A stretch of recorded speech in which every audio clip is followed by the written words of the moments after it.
Hi guys, welcome back to my channel. তো তোমাদের বলেছিলাম টিভিএস কোম্পানিতে গেছিলাম বাবার জন্য গাড়ি দেখতে। তো বাবা ভেবেছিল গাড়ি দেখতেই গেছি, কিন্তু বাবা তো জানে না আমরা গাড়ি কিনতে গেছি বাবার জন্য। তো আমরা প্রথমে ব্ল্যাকটা নেব ভাবছিলাম, কিন্তু বাবার নেভি ব্লুটা পছন্দ হয়েছে। তো বাবার যেটা পছন্দ হয়েছে বাবাকে সেটাই আমরা দেব। তো আমরা নেভি ব্লুটাই চয়েস করে নিয়েছি। তো ওরা সব কিছু রেডি করে দিচ্ছিলো, এর মধ্যেই আমরা শোরুমের ওপরে চলে গেছিলাম। বাবার অনেক কিছু ডকুমেন্টস লাগবে আর কাগজপত্রতে সইও করতে হবে। তো আমরা ক্যাশে নিচ্ছি গাড়িটা। আমাদের 81,320 টাকা ক্যাশ লেগেছে, আর কিছুটা দিদিভাই অনলাইন করে দিয়েছে।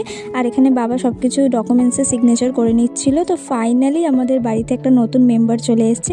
তোমাদের গাড়িটা কেমন লাগলো অবশ্যই জানিও। এটা ছিল টিভিএসের XL100। তোমরা বাবা মার মুখে হাসিটা দেখতেই পাচ্ছ কতটা খুশি হয়েছে। আর গাড়ির সাথে এই হেলমেটটা ফ্রি দিয়েছে।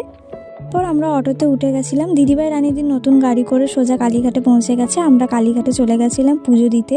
পুজো হয়ে যাবার পর আমরা বাড়িতে গিয়ে রাতের খাবারটা সেরে নিয়েছিলাম। দেখা হবে নেক্সট মিনি ব্লগে।